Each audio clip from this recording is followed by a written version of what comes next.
Good morning students, this is a video lecture of class +1 physics। तो आज हम पढ़ेंगे, जी हाँ, नेक्स्ट अपने assumptions तक पढ़ लिया था किनेटिक थ्योरी की। आज हम पढ़ेंगे प्रेशर्स के बारे में। तो आपको पता है प्रेशर किसके कारण एग्जर्ट होता है किसी भी गैस के मॉलिक्यूल्स का, due to continuous bombardment of gas molecules against the walls of the container. बार बार जब गैस जो जो एटम्स है गैस के, वो क्या करते हैं, बार बार बम्बार्ड करते हैं। जब हम उस पर प्रेशर इंक्रीज़ करते हैं तो मतलब कि प्रेशर इंक्रीज़ करेंगे तो वो वॉल के साथ टकराएंगे तो पर यूनिट एरिया जितने ज़्यादा मॉलिक्यूल टकराएंगे प्रेशर उतना ज़्यादा पर यूनिट एरिया बढ़ जाएगा। क्लियर है?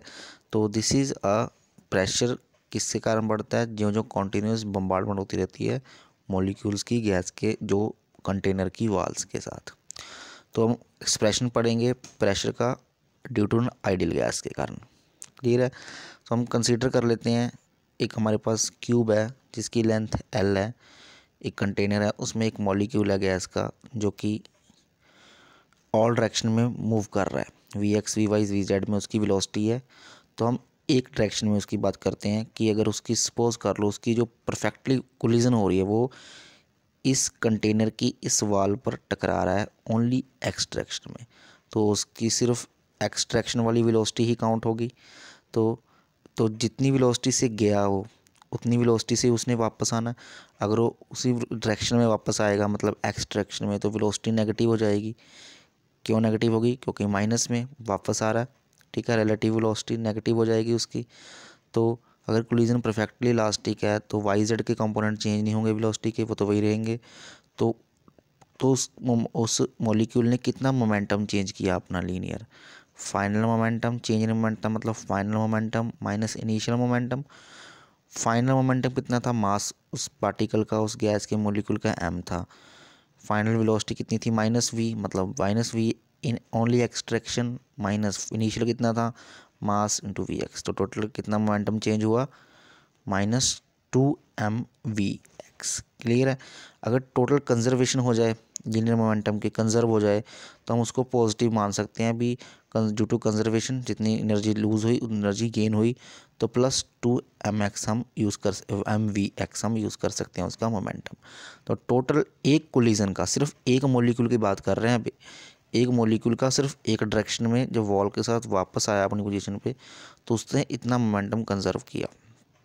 अब सपोज कर लेते हैं किसी भी टाइम पे उसने डिस्टेंस कवर किया, इसी मॉलिक्यूल ने, एक ने Vx into delta T.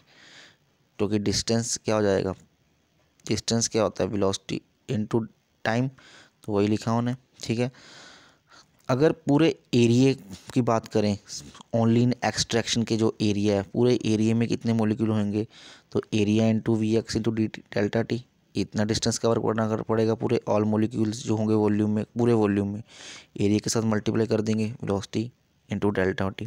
Clear है? With respect to time. अगर n नंबर ऑफ मॉलिक्यूल्स हों उसमें तो उसके n के साथ मल्टीप्लाई कर देंगे। ये हो गया हमारे पास total number of gas molecules in volume.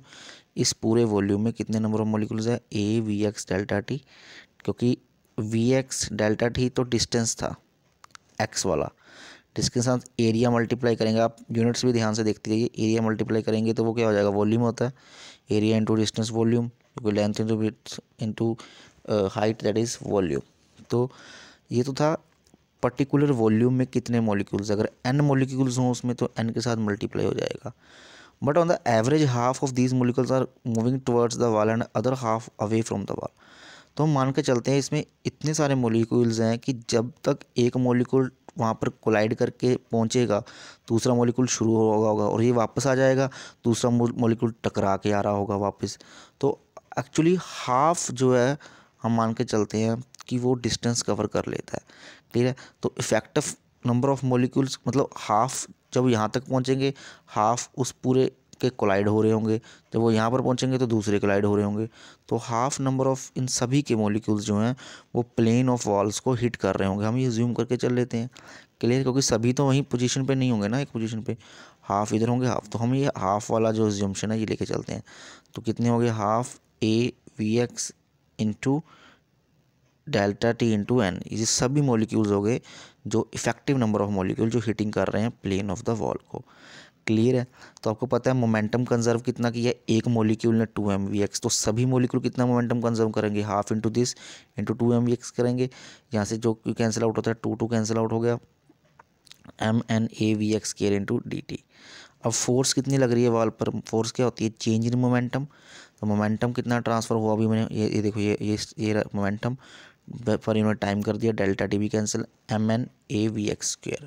तो प्रेशर क्या होता है, force per unit area, force आई पर हमारे पास mnavx स्क्वायर, तो एरिया ए है, ए कैंसिल mnxv स्क्वायर। तो ये है हमारे पास प्रेशर। ये प्रेशर आया दीज मॉलिक्यूल, ये जो हाफ मॉलिक्यूल्स हैं, ये जो सभी मॉलिक्यूल्स हैं, ये प्रेशर एक्सर्ट कर रहे हैं किसके ऊपर, वॉल के ऊपर कंटेनर की। बट सिर्फ कौन सी डायरेक्शन वाली ये मॉलिक्यूल आए हैं, सिर्फ वी एक्स डायरेक्शन वाले मॉलिक्यूल, जो सिर्फ एक्स डायरेक्शन में मूव कर रहे हैं। ऐसे जरूरी तो नहीं है वो वाई में भी मूव कर सकते हैं, तो उसके लिए आगे देखते हैं। तो ये देखो ये लिखा है ना, the total pressure is obtained by summing over the contribution to such all group of molecules. तो टोटल प्रेशर कैसे आएगा, अगर हम उसको सम कर दें सभी ग्रुप ऑफ मॉलिक्यूल, क्योंकि जो मोशन है वो मॉलिक्यूल्स का जरूरी नहीं है कि एक्स डायरेक्शन में हो, वाई डायरेक्शन में भी हो सकता है, जेड डायरेक्शन में भी हो सकता है, एक्स में भी हो सकता है। हमने सिर्फ एक डायरेक्शन का काउंट किया, तो दूसरे डायरेक्शंस का भी हमें काउंट करना पड़ेगा। तो हम क्या कर सकते हैं, उनका स्केयर कर दो, तो हम मान के चलते हैं भी ऑल डायरेक्शन में इक्वी डिस्ट्रीब्यूशन है उसकी।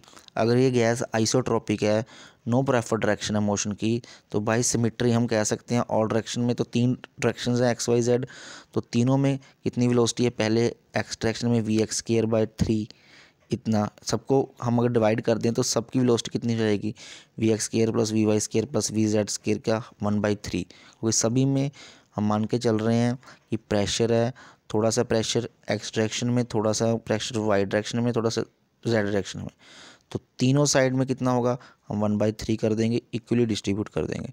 तो दिस इज सी स्केयर, इस कहेंगे हम, सी स्केयर का मतलब है इसमें सी स्केयर हमने वर्ड यूज़ किया, मीन स्केयर स्पीड। हमने एक मीन स्केयर स्पीड ले ली, सभी डायरेक्शन में मान के चलते हैं भी 1/3 1/3 और 1/3 है, तो that is mean square speed, इसे कहेंगे हम। और सी को कहेंगे हम, अकेले सी को रूट मीन स्केयर, या हम आगे पढ़ेंगे root mean square speed of the molecule of the gas. तो हमारे से ऐसे इक्वेशन बनी, हम वैल्यू पुट कर देंगे वी एक्स स्केयर की वहाँ पर सभी की, क्योंकि सभी में इक्वल कंट्रीब्यूशन होगी प्रेशर की। तो यहाँ पर सी स्केयर लिखेंगे, तो हमारे पास इक्वेशन बनी half M N C square. M into N, देखिए एम का मतलब है मास ऑफ वन मॉलिक्यूल, जो हमें पता है। यहाँ पर एन का मतलब है नंबर ऑफ मॉलिक्यूल्स, तो नंबर ऑफ मॉलिक्यूल्स मतलब mass into all number of molecule, तो mass of all molecules that is capital M, पर यूनिट वॉल्यूम है, तो मास पर यूनिट वॉल्यूम क्या होता है, डेंसिटी रो, तो हम लिख सकते हैं इसको half rho C square. So this is the pressure exerted by the gas, that is P is equal to, depend करता है 1/3 पर मॉलिक्यूल की बात कर रहे हैं, that is 1/3 rho C square, that is very important pressure of the gas. Clear है। तो ये डेरिवेशन थी प्रेशर के लिए, ये आपको ध्यान रखनी है, ठीक है। इसमें जो शेप है वो सिमेट्रिकल है, pressure in one portion is a container same as anywhere, हम ये मान के चलते हैं कि हर जगह प्रेशर सेम है, पास्कल लॉ जैसे होता था। तो ये कुछ कंडीशंस है, जैसे अजम्पशंस है किनेटिक थ्योरी के, वो हम मान के चल रहे हैं भी पूरा कोलिजन इलास्टिक कोलिजन है, देखो ना हमने इसमें इलास्टिक कोलिजन मानी है, ठीक है ना, जिसमें हम सॉरी इलास्टिक नहीं है इसमें, हाँ परफेक्टली इलास्टिक है, कि पूरा मोमेंटम जितना यहाँ से टकराया, अब कुछ ना कुछ एनर्जी लॉस होगी, बट हम अजम्पशन लेके चल रहे हैं कोई एनर्जी लूज नहीं हुई, तो इसी कारण हम इसमें इलास्टिक लेके चल रहे हैं, परफेक्ट इलास्टिक। तो this is a result for the pressure exerted bye a expression of pressure exerted bye a gas molecule. Clear है। अब हम बात करते हैं average kinetic energy, this is average kinetic energy पर मॉलिक्यूल ऑफ द गैस। पर molecule की अब कितनी काइनेटिक एनर्जी होगी, तो हमें पता है m is equal to M into N A, क्योंकि स्मॉल m क्या था, mass, that is m into N A मतलब पूरा एवोगैड्रो नंबर, जो टोटल नंबर ऑफ मॉलिक्यूल्स हैं। अगर सपोज कर लेना एक मॉलिक्यूल पूरी एक आइडल गैस है, 1 मोल गैस है, तो 1 मोल में इतने नंबर होंगे, टोटल मास क्या हो जाएगा, एक molecule mass into Avogadro number. तो c अगर RMS वेलोसिटी है, तो हमें पता है ये होता है, हमें पढ़ के आए हैं हाफ m/v सी स्क्वायर, तो P इंटू वी हो जाएगा, pressure into volume 1/3 mc square, because m is constant. But for ideal gas equation PV equal to RT होता है, R इज़ गैस कांस्टेंट, हमने पढ़ा है पिछले चैप्टर में भी, तो हम इसको इक्वेट कर सकते हैं हाफ mc स्क्वायर को RT से, तो हम इसको इक्वेट करेंगे। तो यहाँ पर average kinetic energy of transition of 1 mole of gas कितनी आई, that is 3/2 RT, 1 mole of gas की एवरेज काइनेटिक एनर्जी। ओके, ये m है पूरे मास का, ये वेलोसिटी है हाफ एम वी स्क्वायर। हम इसके साथ कंपेयर कर सकते हैं ना हम एम वी स्क्वायर के साथ, बिकॉज हाँ एम वी स्क्वायर क्या काइनेटिक एनर्जी होती है मॉलिक्यूल की। तो ये मास है, ये वेलोसिटी है, it is half R T. R भी कांस्टेंट है और T is a absolute temperature. Okay, तो अगर हम इसमें एवोगैड्रो नंबर काउंट कर लें, ये तो था average kinetic energy of molecule of पर, ये 1 मोल की आई है। अगर हम 1 मोल गैस लेते हैं तो अगर हम पूरे पर मॉलिक्यूल की बात करें तो उसमें कितनी आएगी, तो यहाँ पर हमने पर मॉलिक्यूल को लेना है। तो पर मॉलिक्यूल के लिए हमें ये पूरे टोटल हम कितने मॉलिक्यूल्स की आई है, या ये एवोगैड्रो नंबर की। तो एवोगैड्रो नंबर को अलग कर दो, तो वहाँ से डिवाइड कर दो एवोगैड्रो नंबर को, आर बाय एन ए हो गया। तो आर बाय एन ए को क्या कहते हैं, बोल्ट्जमैन कांस्टेंट, दैट इज़ के बी। ये एक एनर्जी है, तो एक कांस्टेंट एनर्जी है आर बाय एन ए। तो पर मॉलिक्यूल कितनी आ गई, 3/2 के टी। और के इज इसमें क्या है, दैट इज़ क्या है इसमें, के is a Boltzmann constant. So very important, बहुत इंपॉर्टेंट है कि जो एवरेज काइनेटिक एनर्जी होती है किसी भी मॉलिक्यूल की, दैट इज़ 3/2 के टी, वेयर के is Boltzmann constant and T is a absolute temperature.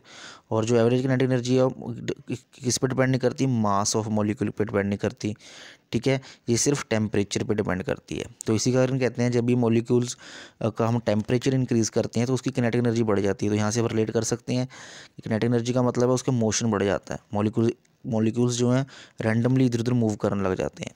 Clear है, आप देख सकते हो अपने घरों में भी, आप जब कोई चीज़ कोई गर्म करते हो तो आप में उसको छोटे छोटे मॉलिक्यूल्स कई बार आपको दिखने को मिलते हैं कि वाटर मॉलिक्यूल्स मूव कर रहे हैं छोटे छोटे। तो एक्चुअली मोशन किसके कारण आ रहा है, हीट के कारण, क्योंकि जब हम टेम्परेचर इंक्रीज़ करते हैं तो मॉलिक्यूल्स जो हैं वो मोशन में आ जाते हैं। क्लियर है, अब हम करते हैं काइनेटिक एनर्जी का इंटरप्रिटेशन टेम्परेचर के साथ। हमें पता है according to kinetic theory pressure exerted कितना है, half P equal to 1/3 rho C square. यहाँ से हमने जो कन्वर्ट कर लिया, पी वी इसके इक्वल आया, P V equal to R T, ये हम यहाँ तक कर चुके थे। यहाँ से सी स्क्वायर लिया हमने, सी के साथ रिलेट करना है। सी क्या है, वेलोसिटी, वो वेलोसिटी के साथ डिपेंड करती है टेम्परेचर के साथ। वही भी बताया जो मैंने, square root of absolute temperature of ideal gas जो है वो डिपेंड करता है mass mean square velocity of the molecule. Clear है, ये आपको ध्यान रखना है। यहाँ से भी ये निकल रहा है half M C square proportional to T. ठीक है स्टूडेंट्स, तो आगे बढ़ते हैं। आगे है हमारा, इन्होंने डेरिवेशन पूछी है कि गैस लॉस की डेरिवेशन करें काइनेटिक थ्योरी से। तो हमें पता है बॉयल्स लॉ क्या होता है, V is inversely proportional to pressure, जितना प्रेशर बढ़ाओगे वॉल्यूम उतना कम होगा। तो पी वी इसकी कांस्टेंट यहाँ पढ़ चुके थे बॉयल्स लॉ में। तो हमें पता है अगर पी वी कांस्टेंट है तो ये प्रूफ भी होना चाहिए। तो P equal to half M V by C square, तो पी वी इसके इक्वल आ गया, ठीक है। तो सी स्क्वायर आ गया, पी वी हम कह सकते हैं P V proportional to C square. और सी स्क्वायर क्या है, वेलोसिटी है।